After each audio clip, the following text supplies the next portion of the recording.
Let's talk about Binance and Coinbase to start with, and the SEC. So the Securities and Exchange Commission, Gary Gensler heading that up, is basically going after Binance and Coinbase. Yeah. What's the issue that SEC has with Binance? There's some long-standing issues with Binance US, and we should separate that from the international division. And so they've come at them with a number of counts, and I'm not going to get all of them, but they certainly claimed that Binance was running an unregistered securities exchange, which means that they were selling what the US calls securities. But then they also have made claims about their commingling funds, despite what they said on the front, that the US engine wasn't targeting US citizens, that they had actively circumnavigated that and were targeting high net worth US citizens to get into their more exotic products, the derivatives and that sort of stuff, which are certainly securities.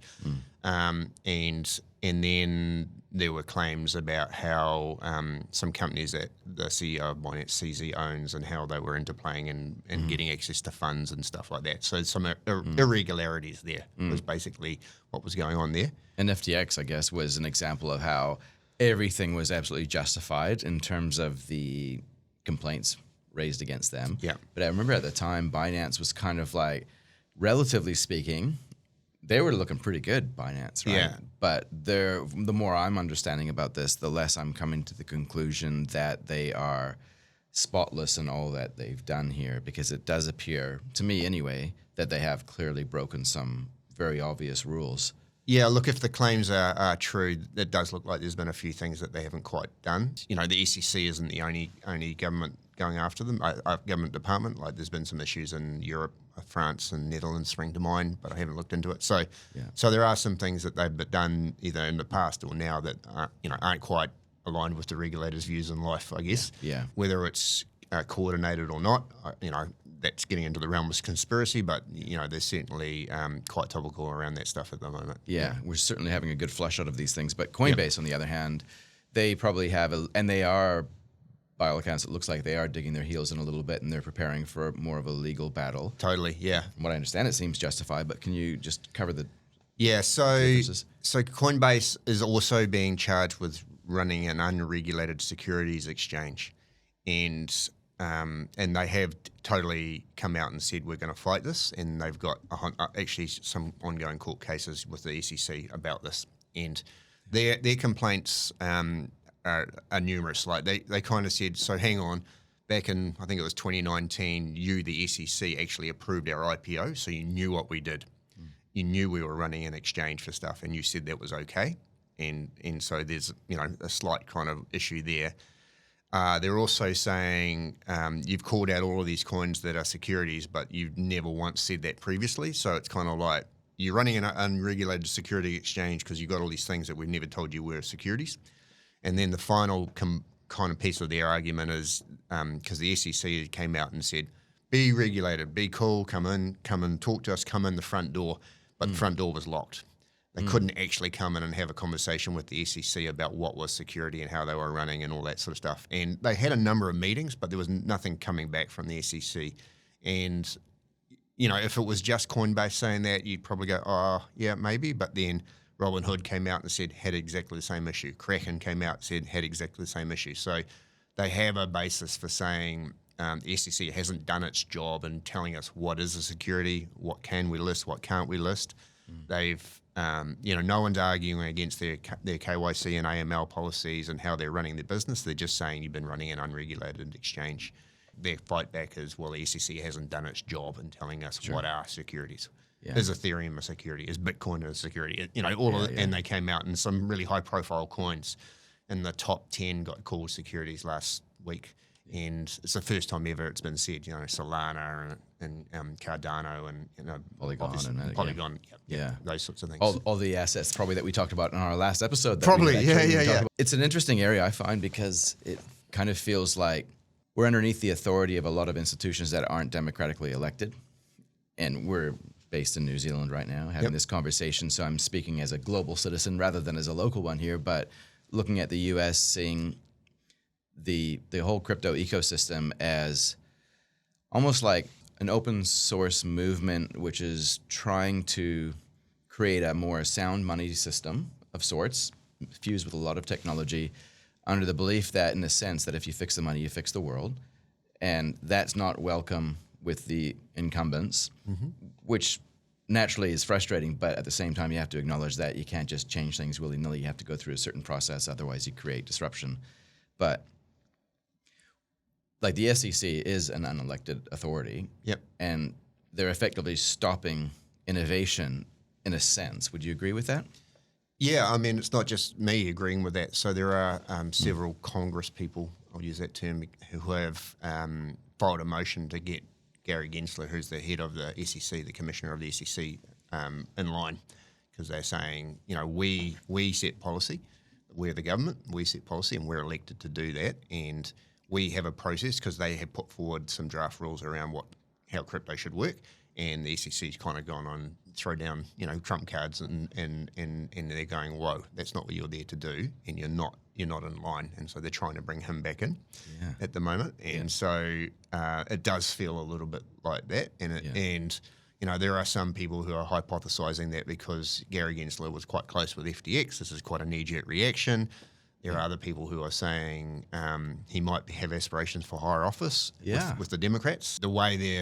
Apparently the way their government works is they pre-announce what they're going to talk about. So he is, he's basically getting information about what the senators are wanting to talk about early. And so he turns up to the senators' hearing and goes, crypto's bad. And they all go clap, So, and so that's I believe we call that brown nosing. Well, I'd call it front running. Yeah. So it's the same thing. Yeah. So there's a lot, I'll never really know, and you and I will never really know, but that's certainly some interesting political dynamics being wrapped around that at the moment. Maybe trying for higher office. Yeah. Maybe he's got his nose out of joint for not getting an advisor role.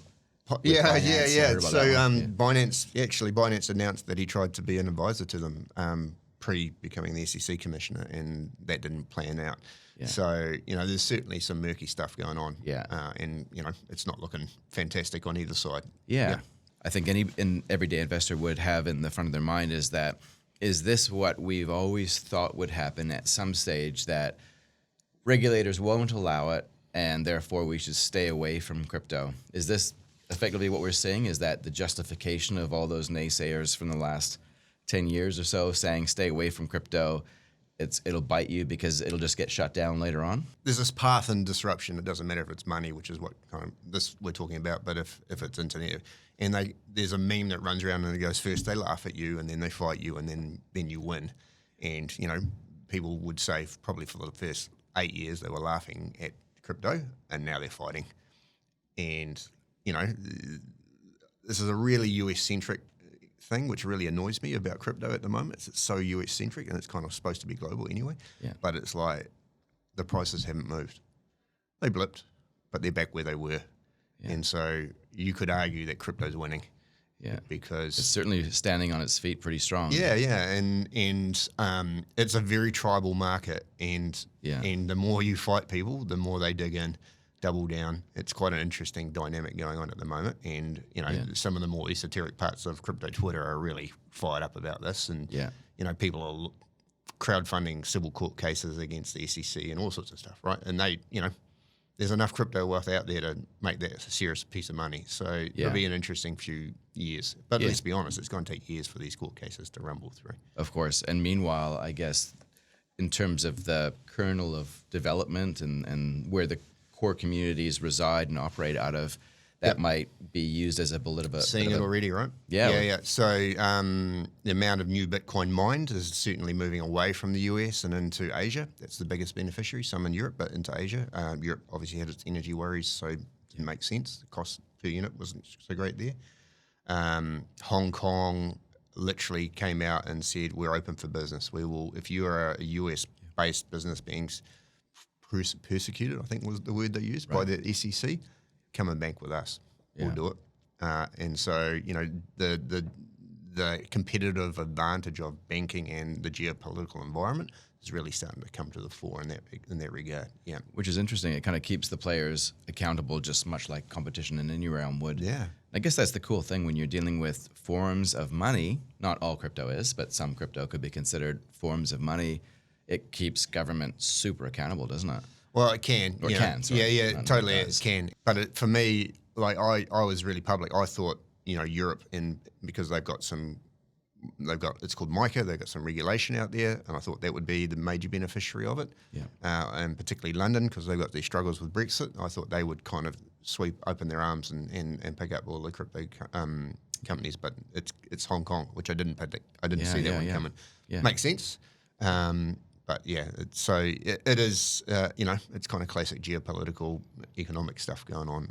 It's fascinating stuff. Love watching it, eh? And ultimately, it is a $1.5 trillion industry. It's not insignificant. So, it does go gangbusters when it goes. So, when it goes, and hopefully we'll see that one day soon again. Bitcoin isn't a security, and neither is ETH, though. That's one thing that we saw. So Ethereum, very different to Bitcoin. But neither one of those ones seem to be on the hit list of the SEC, so it's not being deemed as a security. Yeah. Bitcoin, I can kind of understand, is a commodity of sorts, like a digital commodity. Yep. Ethereum, though, I would kind of say, and I think we've covered this before, the Howey test. Yep. Like, to me, on the surface, it feels like it doesn't pass the Howey test. Yeah. Or it does, depending on how you define it. It's. I mean, let's be honest. The Howey test was written around 1930s, and so it wasn't built for crypto. The world we're in now. And it does trigger some parts of the Howey test, but not all of it, and so it is a little bit ambiguous. There's a court case going on with another crypto company called Ripple at the moment, and they won the right to get some statements from a previous SEC commissioner released. They're called the Hinman documents, but that's basically the internal SEC dialogue in 2018 for are these crypto things securities or not? And that speech says ETH doesn't look like a security. It's not 100% equivocal, but it says it doesn't look like security. And I've also, and I haven't checked this, but I've also heard that there's a statute of limitations somewhere in there, and ETH was done ICO'd in 2014, so it might be beyond that window. Yes. And the final piece of that puzzle, which is getting everyone kind of positive on the Ethereum front, is Gary Gensler went up against the senators and they pushed him real hard. Is ETH a security? And he was dodgy. He would not answer the question on Ethereum explicitly, whether it was a security or not. And they asked him, and he just would not answer the question. And, not just me, there's video of it and on C-SPAN and all that sort of stuff. So how would you categorize Ether then?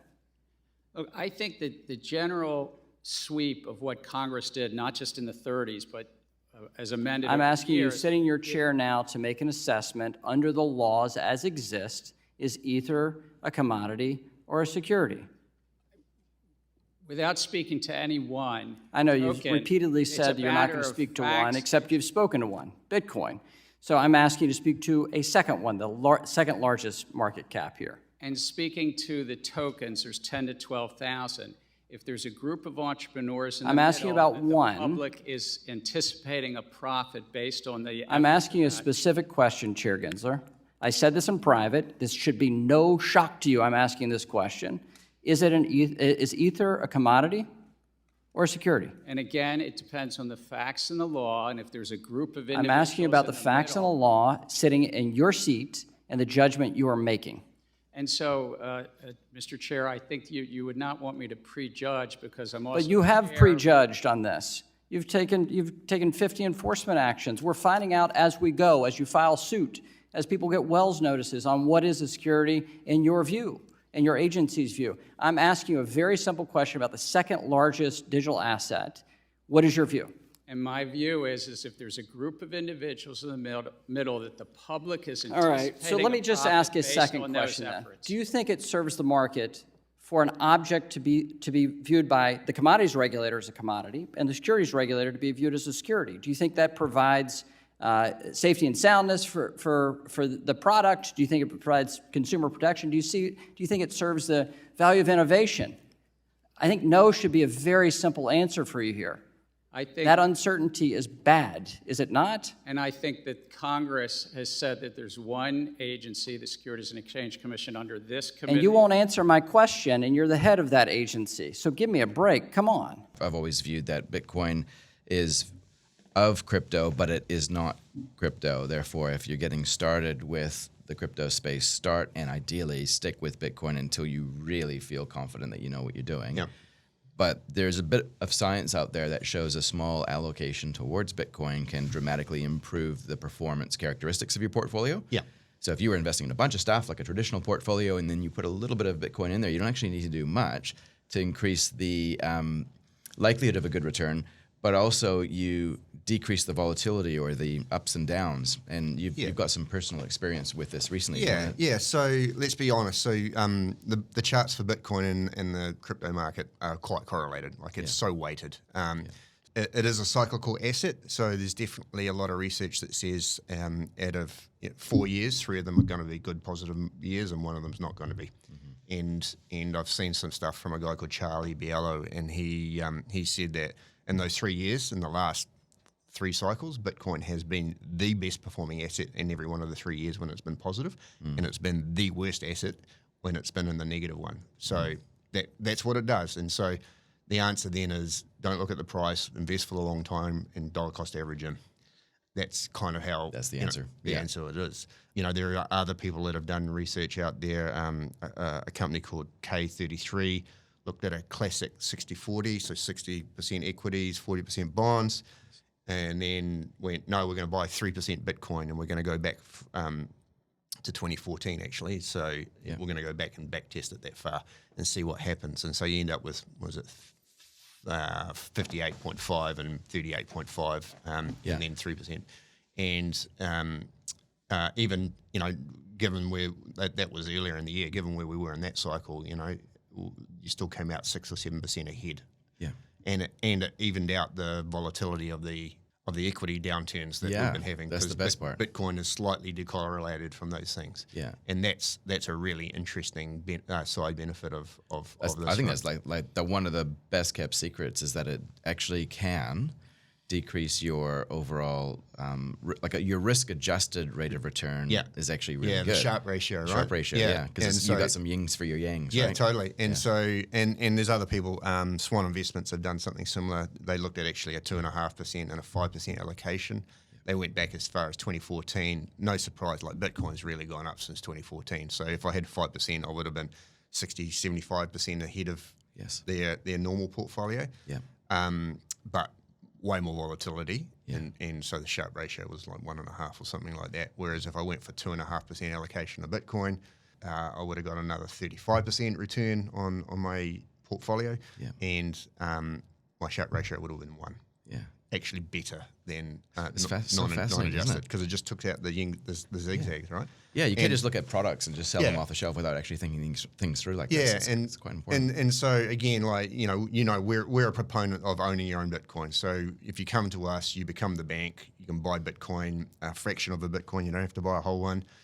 You can own it, and you can manage your portfolio yourself. Or there are now a growing number of portfolio products out there. What I think of as institutional exposure to Bitcoin, right? So it's custodied, it's managed.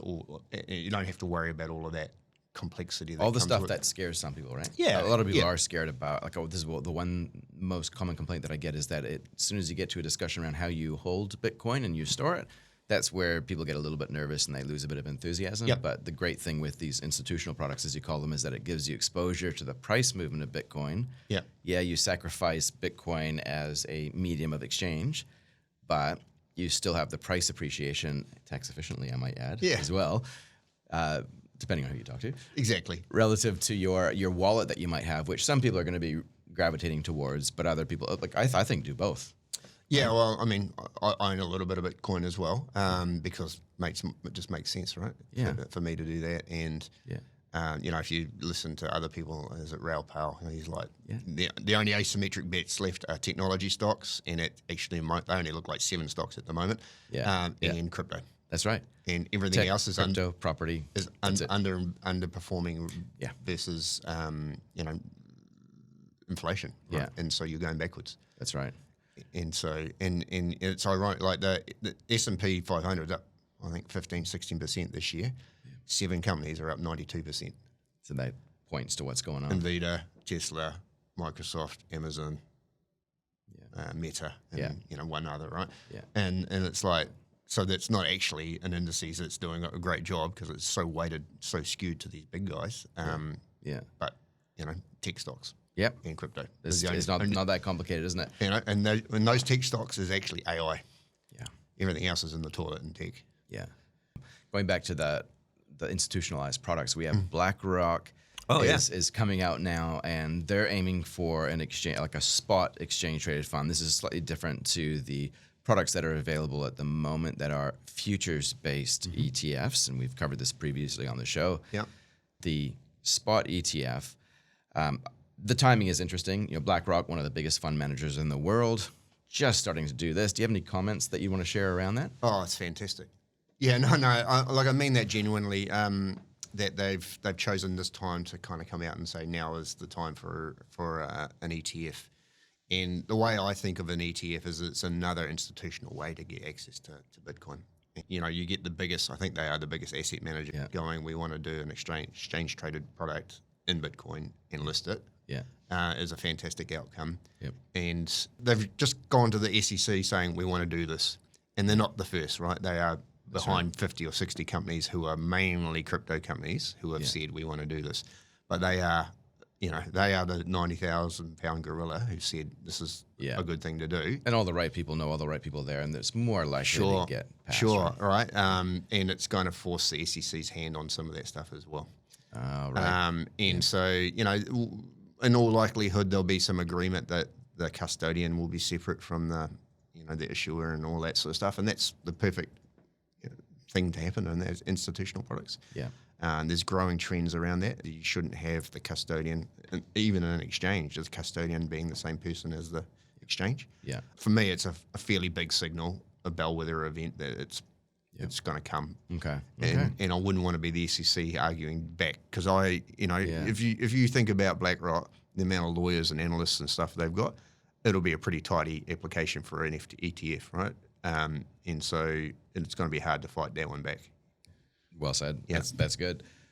In terms of other we'll call it bullish news or optimistic news for Bitcoin in particular. Yeah. We have the halving event happening, almost 10, 12 months away? Yeah, April is forecast. It's it's not an absolute date. It depends on the network, but it's forecast for April, and so that's when the mining rewards. So every 10 minutes, the miners compete a competition, and they get paid in Bitcoin, and that's when the mining rewards go from 6.25 to 3.125 per block. Yeah. And so if you think about classic economics, supply and demand, that just means on a day-by-day basis, there'll be less new Bitcoin coming into the market. Supply goes down, so it's common sense stuff, isn't it? Economics happens. Actually, you might be able to help me with this. I was trying to explain inflation really, really simply the other week, and I was kind of drawing this picture of a seesaw. On one end, we have assets that are finite, and then on the other side, we have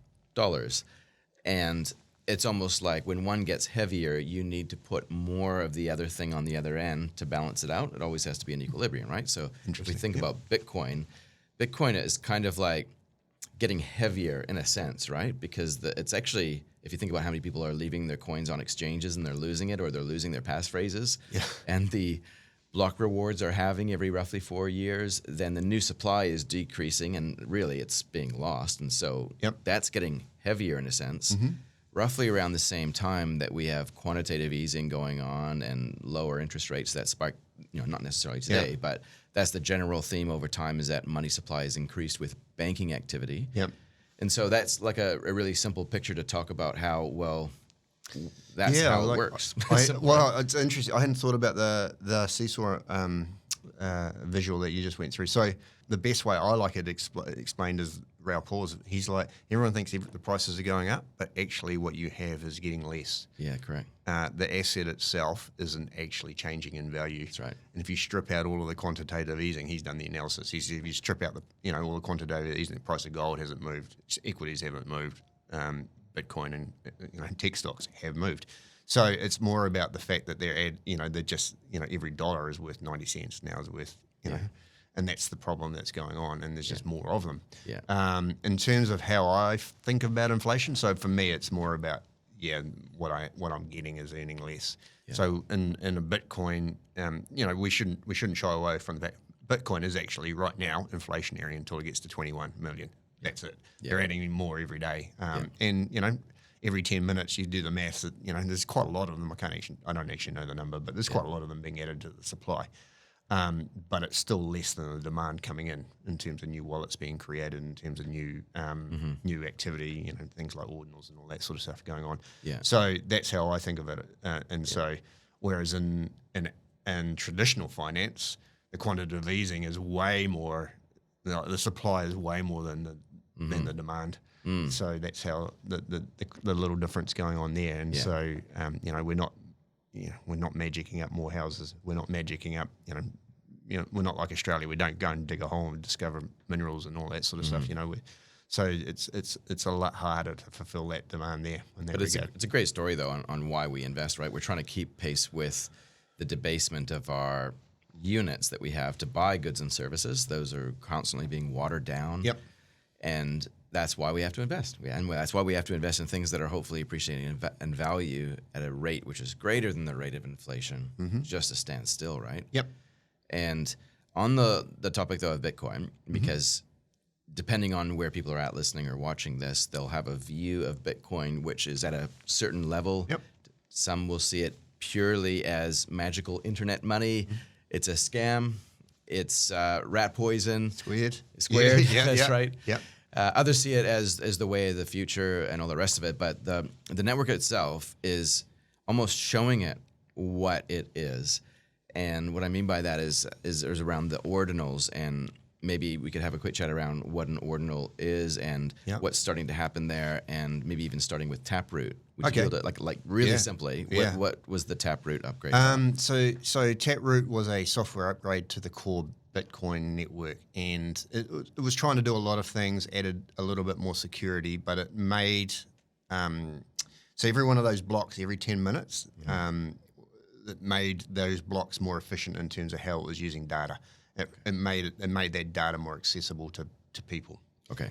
And so it was about efficiency, so bringing down the costs per transactions, but also adding a little bit more security. Because again, in 2009, a long time ago, we didn't know as much as we know now, so we're just adding in some of the additional cryptography. So these are like upgrades to the network. Yeah. Okay. So that's what Taproot was. And ironically, it was driven by the hardcore Bitcoin maxis who, really valued privacy and security and all that sort of stuff. Yeah. And then it had this massive unintended consequence because these guys called ordinals came out and used what they did to do funky stuff, which these guys didn't want to do. And there's a massive kind of, there's a bit of a war going on between these two groups. Let's talk about the funky stuff. So I'm immediately imagining the ordinals almost like bishops. They have funny hats on. So, I mean, it's ironic. Like I said, I was researching up ordinals, and the first thing that came up is what is an ordinal number, and I didn't know this, but ordinal is like a sequential numbering of a system. And so prior to ordinals coming along, every one of these blocks, the smallest unit, it's called a Satoshi. Satoshi, yeah. 100 million sats per Bitcoin. Yeah, pretty much. And so, but they were fungible. They were just massively interchangeable.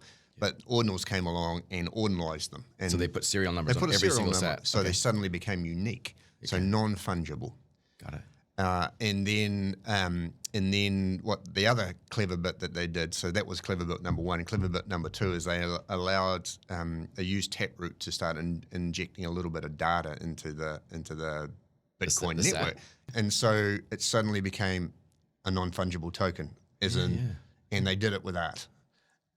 But it does open the door to other non-fungible use cases. Okay, so what you've just described, though, is kind of like what happens when you create an NFT on the Ethereum network, right? It's completely unique. Yeah. And it's a piece of data, and innovation has exploded in the Bitcoin ecosystem. And the crypto universe is not, the word's homogenous, but it's not the same, right? There are people who are very wedded to Bitcoin and Ripple and Ethereum, and all of those networks do different things. Yeah. And traditionally, the Bitcoin network's been, no, we only do the digital gold play. We're about, sending wealth and managing wealth. And now all of this innovation, this platform called Taproot has allowed all this innovation to happen on top of it. And it's really exciting for those guys. And there's a whole bunch of stuff going on in terms of new ways of using this network. It's been massively beneficial to the crypto miners. So The miners have been really struggling through what's known as the Bitcoin winter, right? Oh, right, because there's more transactions. More that are likely to transactions happen, and more and they fees. get the fees from that. Yeah, okay. and so fast forward to 2049, I think, is when the last Bitcoin gets mined at the current trajectory. Right. The big thing is going to be, how does the network get secured when there's no mining rewards? That was one of the questions, right? So now it's transaction fees. Well, it was always like, oh, we'll just get to transaction fees, and everyone's been going, well, yeah, but there's no use case. There's no why. There's no how. And so these ordinals guys have come along and said, well, here's a use case, and it's driving like 50, 60, $70 million extra a month of mining revenue. Yeah. So the miners have gone, you've basically staved off bankruptcy for us. It's good. Thank you very much. Because with the price of Bitcoin where it's at, it becomes uneconomical beyond a certain point. Yeah, and so their spot economics have changed quite dramatically. And so it's, great news. And I know you've done a pod with Simon Collins. That's right. That's right. Yeah, so maybe circle back and just see what I think I will actually. Yes, that's right. So I'd love to hear it. It's driving innovation, and I caught up actually with Kevin from Callahan Innovation, and he went to 2 conferences recently in the US. One was the Ethereum consensus one, and the other one was the Bitcoin one in Miami. Yeah. And he said they were chalk and cheese. The consensus one was lots of vendors. It was pretty tired and touty. The innovation, the excitement at the Bitcoin one, off the charts. So fascinating. Fascinating. And they're the stodgy old Bitcoiners. They're the Gen 1 dino, people call them dino chains. I believe it. So they're not done, is kind of the message coming through. And the thing about this innovation of being able to put data into the blockchains means that, an NFT isn't just digital JPEGs. It isn't just art. It can be your identity. It can be your, people have actually done this. They've sold property as an NFT. There's legal documents that come with it, but they're appended. So the data is appended to the blockchain. Yes. So all of those use cases suddenly become viable for this Dino chain. And is that something that is as good as what we saw with the NFTs minted on the Ethereum blockchain? Like, is it more or less the same product that you get? It's definitely not as rich, I don't think. It's a little bit kind of green screeny and that sort of Sure, so it's still quite basic. Not done it. It's a bit technical for me. I haven't actually done it, but it's a little bit basic. But it's, again, it's a proof case. Yeah. You're seeing people who created... It's called a bridge. So the ability to take your Bitcoin NFT and put it on the Ethereum as an NFT. Right. So now you get these changes working together. It's kind of like, the internet, how you had little pockets of internetness, and now you've got these internets talking to each other. So all of this innovation is starting to happen. So like an Oracle or something connects the two together. In the middle, I see. Okay. Yeah. And so, where do you think it goes, though? Do you think that there's an infinite set of applications that we'll just gradually discover over time? Oh, I think we're going to see a wave of innovation. I think you're going to see some almost smart contract level stuff going on in Bitcoin. So that means DeFi, effectively, when I'm saying that. Yeah. Which isn't, because Bitcoin hasn't had the ability to do that. Yes. But it's always kind of wanted to. Yeah. I think you'll see that sort of stuff come out. That kind of all makes sense. And then there's all the unforeseen circumstances that come about. Someone will come up with some, because there's some wickedly clever people in this space, and they'll come up with another use case that no one's thought about. And so, for Bitcoin, it's pretty exciting times. So do you think that the Bitcoin maximalists, the ones that are like the proper OGs, the stodgy ones, we'll call them, are they likely going to resist this? Could this increase the probability of another fork where people just don't agree to allow any more changes? Well, that's a great question. But the way I understand it is Taproot's in the core network, right? And so to undo what they've done, they have to go back to like using time machine, the time machine, wait time or whatever it is, and go back and go, we want that version pre-Taproot, and that seems like a big step back because they did it for security reasons. They did it for efficiency reasons. So and now it can't really be undone. So they're kind of committed to a course of action. I mean, there's no saying it can't be undone, but it doesn't make a lot of sense to me. Yeah. And despite all the hoopla, and there's definitely some provocation going from the cool kids to the stodgy kids, right, and all that sort of stuff. Yeah. The reality is that the network's functioning really well. There's more miners there now, and that's good for the security of the network. Yes. So when you remove all the emotion from it, it's kind of like, actually, it's net positive. Why would we fight this too much more, right? And does it mean that you've got a little bit more in your fees when you send Bitcoin? Yes. Does it mean that might be a little bit, rather than 8 minutes, it might take 10 minutes for your transaction to be validated? Yes. But probably doesn't matter. You got the Lightning Network for that anyway, right? Totally right. So there are ways and means around that sort of stuff. There is, like I said, there's an innovation wave going on just in Bitcoin at the moment. Sure. It's quite, and I don't pretend to understand what they're doing and how far or how fast they're going. Yes. So, but it's certainly something to watch. Okay. It's going to be an interesting lead up to the halving. So when the halving event happens, typically it's historically anyway, with the ones that we've seen so far, it seems to be within a year after the halving event happens that you see a peak in price, I think is that correct? Yeah, so without calling it financial advice. Of course, yeah. So normally we're not speculating on where things no, definitely not. So what happens is people realise the halving's coming, so there's a bit of a spike beforehand. Sometimes it doesn't materialise, and they kind of go, and they go off to something else more exciting, and so there's a little dip coming into the halving because it's all kind of priced in.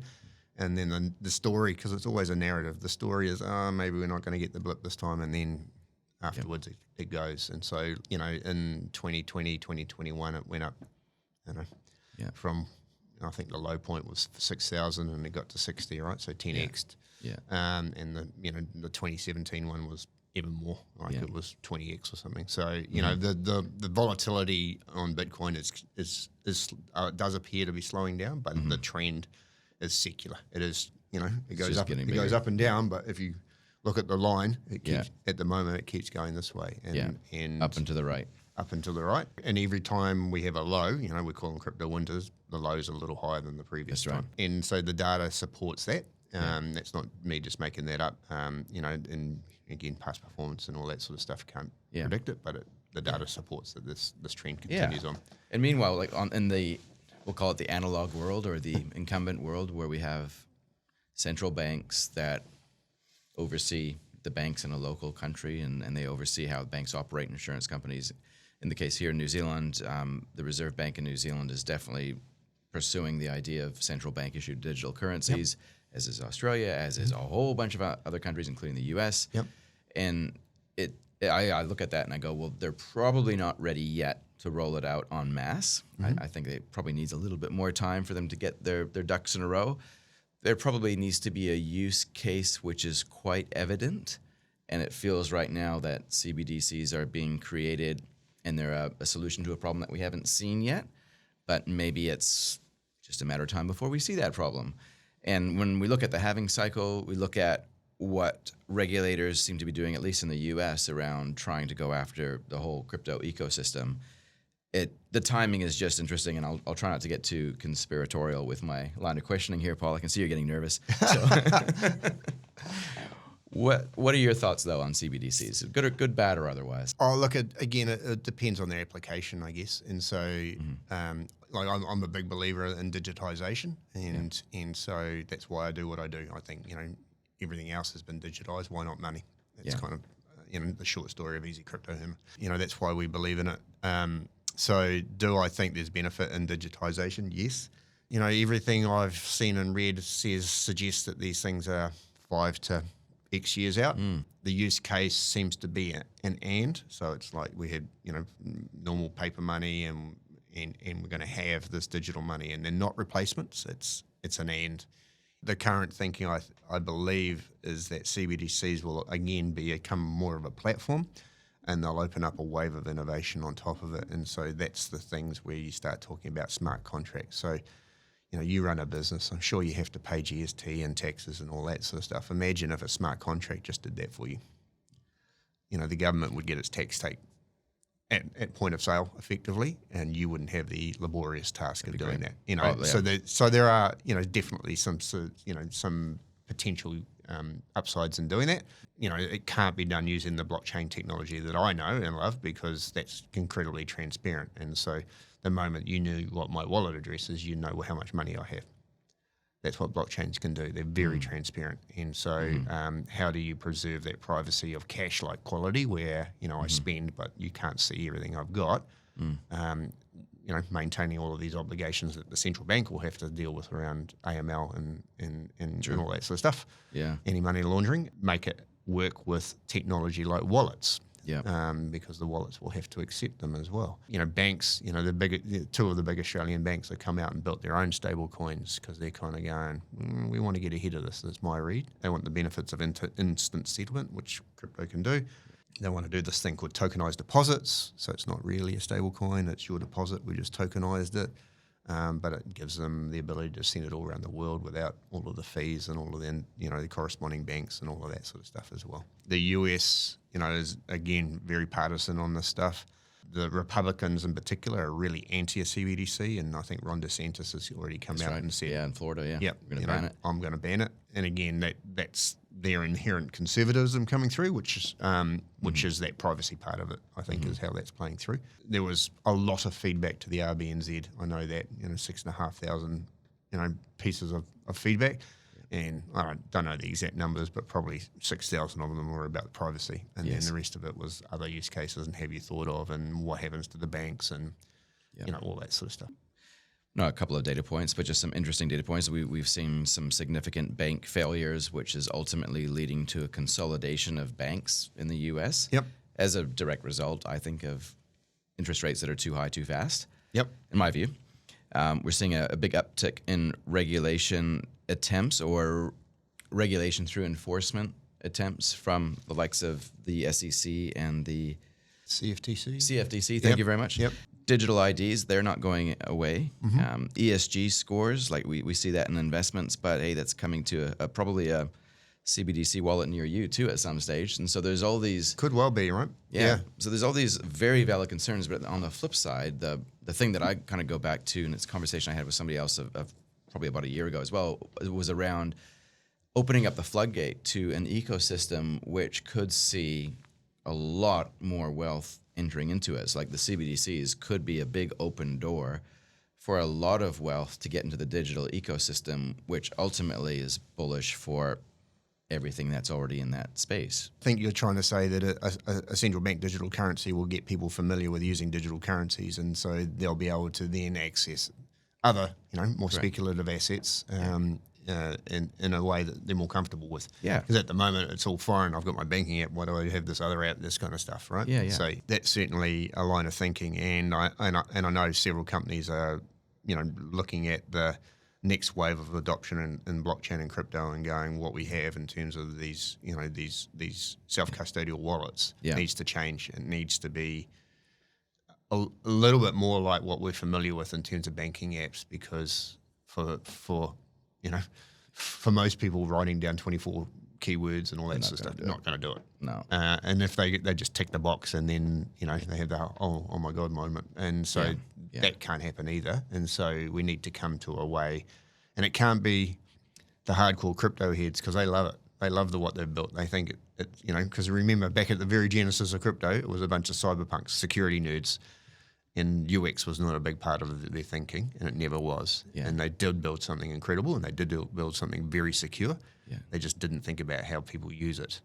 And the amount of compromise that they force on people because of that is probably the handbrake on mass adoption at the moment. Yeah, like the everyday person is never going to think about too much about how the banking system works, how the worldwide economy works, and how alternative financial systems work. Let's face it, right? They're not going to. It's just going to be, does it work? Is it easy? Can I trust it? Most people will trust the government. And so naturally, most people will probably trust the CBDC. I think it'll have a slow burn of adoption. I think there'll be some real good use cases. Like I talked about GST. I know one of the Australian CBDC trials is about excise tax on alcohol, which I don't even know what that means, but it just sounds like I've just described, smart contracts taking the tax out of a transaction. I think that there's absolutely room in, there. The amount of payment innovation that would have to happen, all of those terminals would need to be upgraded to deal with this, all of that sort of stuff. There's a lot, and payments is something that doesn't happen overnight. It takes a really long time, and then it explodes. All right, well, talk to me as we finish up around Easy Crypto. We started the conversation talking about Binance and Coinbase and what they're going through. Yep. They're effectively exchanges. Yep. They're running order books, and they're matching buys and sells, and they're accepting cash. You explained this to me before we hit record. Yep. Whereas Easy Crypto it doesn't do those sorts of things. You guys are a broker. Can Yeah. you explain to me what that means a little bit more, and just how clearly how it's different to, say, Binance, for example? Yeah. Okay. So when you use a venue like Binance or Coinbase, you put your money in there, and then you buy a crypto asset. And if you want to sell it, you put your sell order in the order book, and on the other side of that will be a buyer, and they have this matching engine. And if you agree price, that's the terms, then that order happens, and so they give you whatever it is, cash or stable coin or another coin, and you end up with it. And so they have this matching engine. And no surprise, it looks like a bell curve. Like there's a whole bunch of interest around the current price, and then there's dissipating interest further away. Sure. So that's how matching engines work. Okay. We don't do that. So you're a customer. You come to us. You send us some cash. The moment it clears from the bank into our own bank account, we'll go off and buy that asset for you from various sources around the world, and we'll send it to your wallet. And so we act as an intermediary between those guys and the rest of the crypto and you. And that's the broking function. Got it. And similarly, if you want to sell your crypto, we can absolutely do that. And for some reason, there's a belief that we don't do sales, but we definitely do sales. We do really big sales as well. You sell it, the crypto hits our, in this case, our wallet, not our bank account, and then we'll go off and sell that for you. And in the high proportion of the time, we'll get the cash in your bank that day.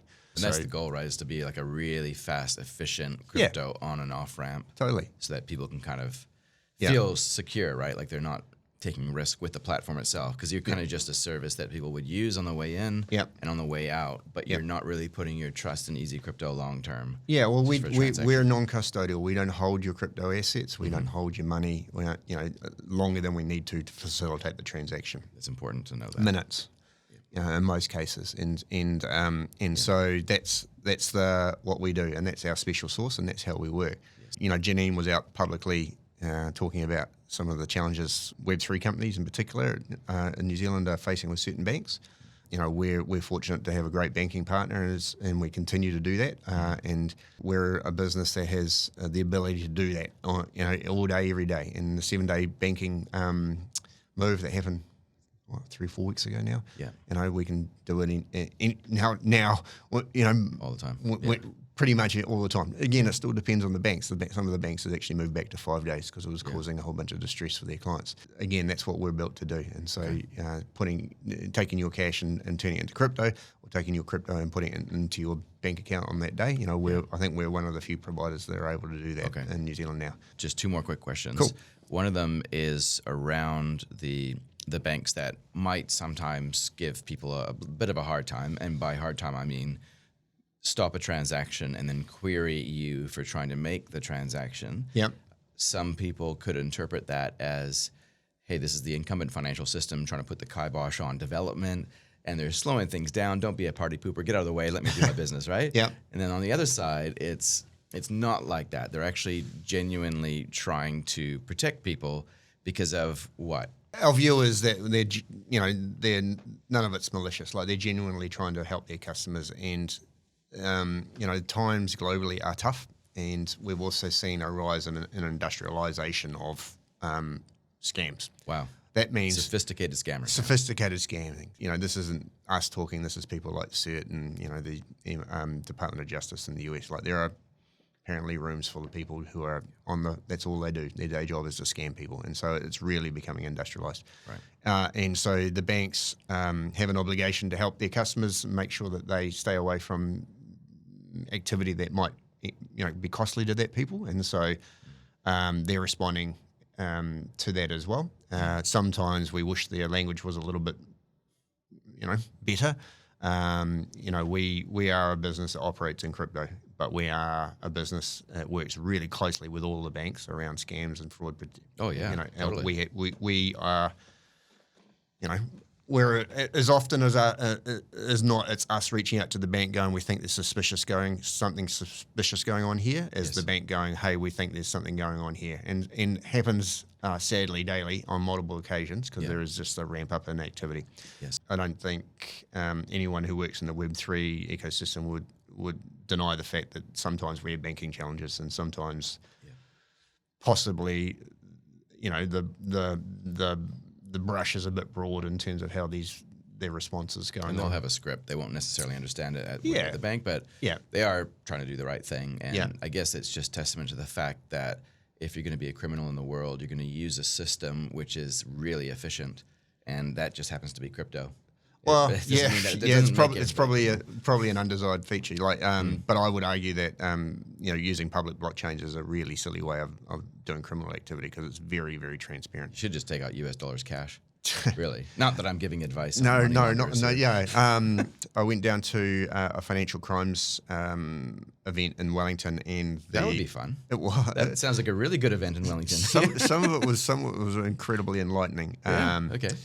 One of the speakers was from the US Treasury, and they are the crimes arm for crypto and money laundering. That's what they do. Cool. Again, he just reiterated what I said, like blockchains are incredibly easy to track. They're building a big database of every known dodgy wallet. Yes.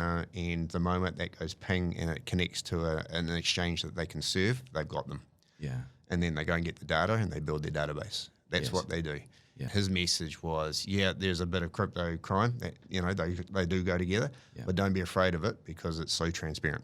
Yes. And get the right tools and get the right processes and do it and go with it. And, we work with the authorities when we have to, and we've always done our best to make sure any malicious activity is flagged and tracked and all that sort of stuff. We work with them, the banks as well, to do that. Okay. On that end, obviously there's a lot of things that you should do if you suspect something that you're involved in might be a scam or you're being ripped off. But as it relates to the reporting of that, because I'm concerned that some people probably see stuff, but they don't say anything because they're embarrassed or for whatever reason. But what should people do if they spot something that does look like it could be a scam and they're not sure? Great question. If you've been invited, I'm going to talk about our business, but if you've been invited to invest in something in crypto and you're going to do it through us and it looks and smells a little bit off, and it's normally because the returns are guaranteed and they're going to do everything for you and it's going to be really easy, then send us an email. And we will there are a few things we check. We look at who owns the domain name.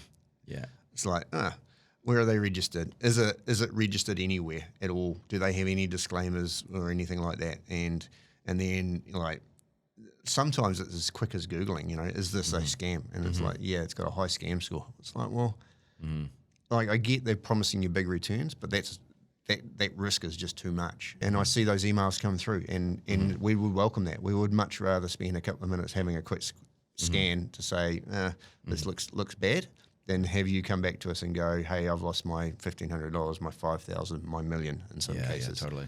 We want people to feel comfortable doing crypto, not the opposite. Yeah. And so, if you have any questions and we've got the time, we'll look into it for you. And again, generally speaking, a really quick scan of these things and you can see that there's a pattern here, or we start noticing patterns in the help desk as well because we do so much volume. We go, oh, hang on, there's a new thing going on here, and it's all related to this company, and we start, and so we let CERT know, and we let the other people know, and start flagging addresses and all that sort of stuff. That's really good. It's good to see that's actually being handled by the private sector as well. Big part of our business. Yep. Yeah. Just making sure the playground is safe. Big shout out. There's a guy who used to work for us. He doesn't work for us anymore called Sarn. He uncovered a pyramid scheme. Sarn Elliott. Yeah. He uncovered a pyramid scheme, I'm going to say last year, and it was him.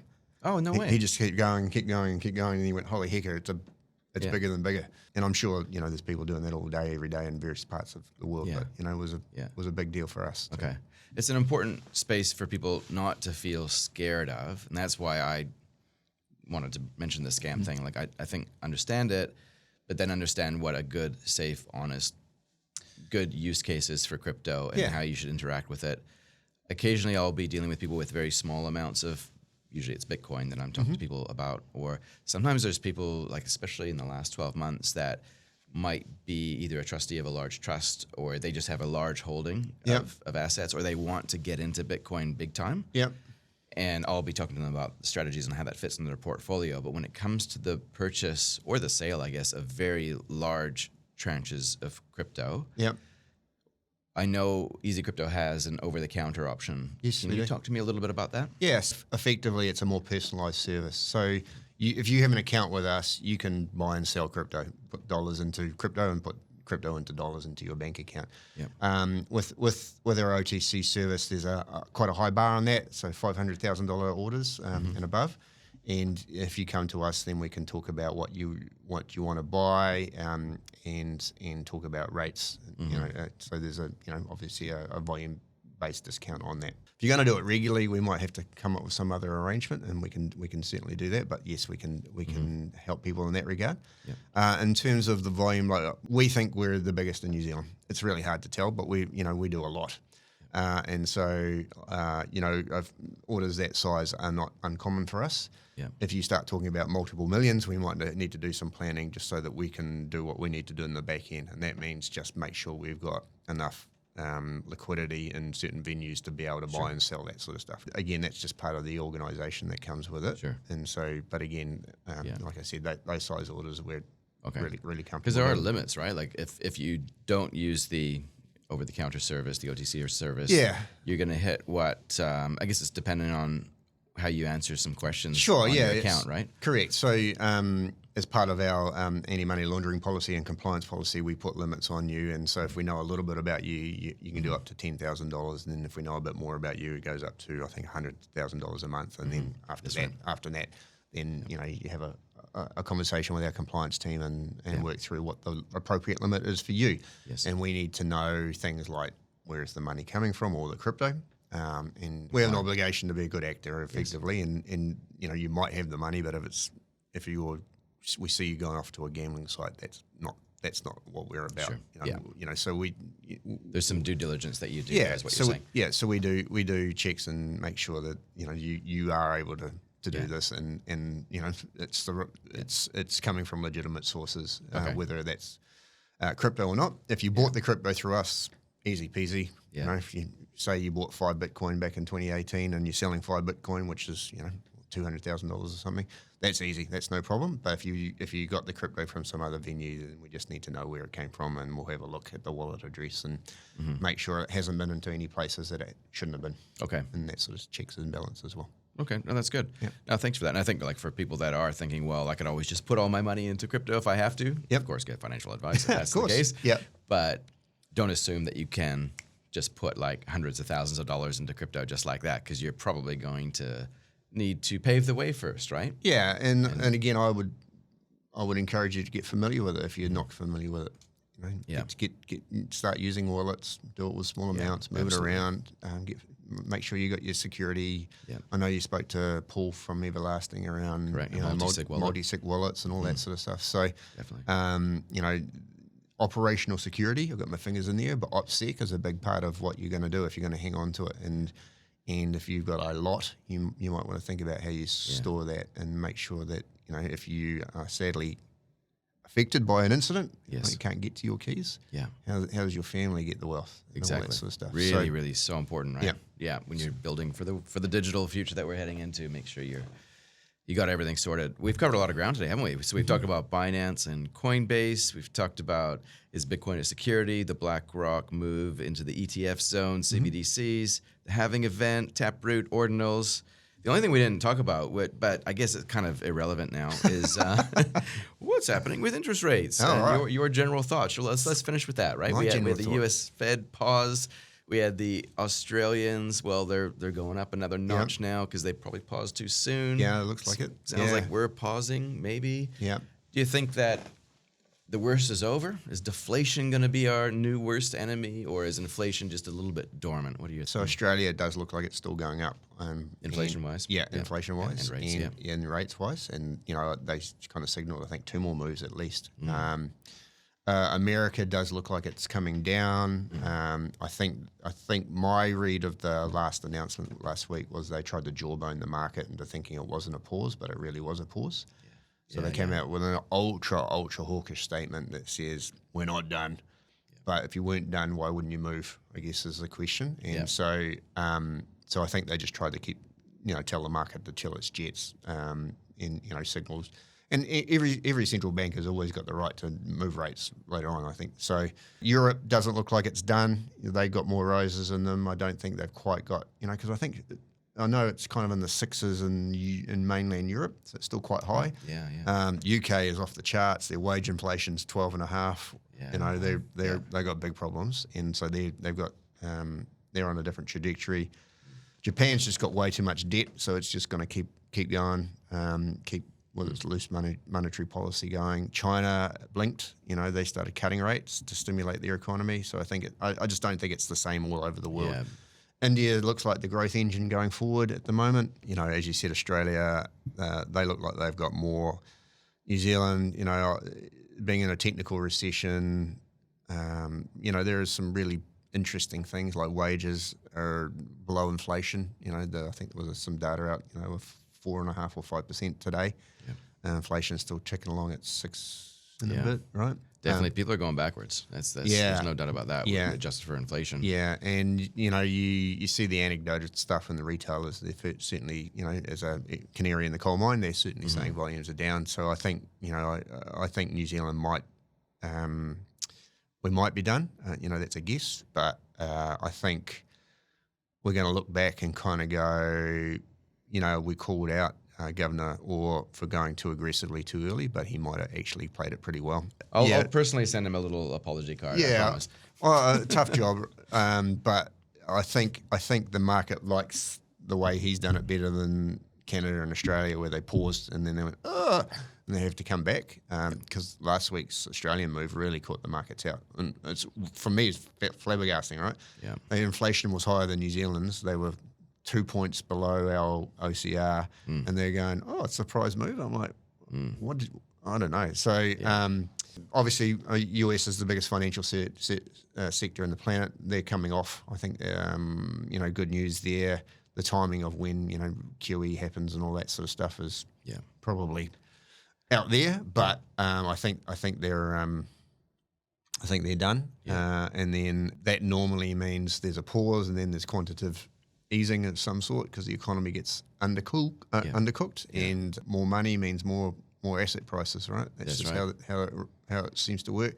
Yeah, you'll know the mechanics of that better than I do, but that's just, you know, then it becomes game on for equities and other assets and housing and hopefully crypto. Hopefully, it would be great if it was that simple, right? Like, hey, we're just gonna switch back into the mode that we were just in, but time will tell. Rinse, repeat. Yep. Awesome. Well, that was a great conversation. Thank you very much, Paul. Welcome. We'll catch you next time. Thanks very much for having me. All right. Cheers. Cool.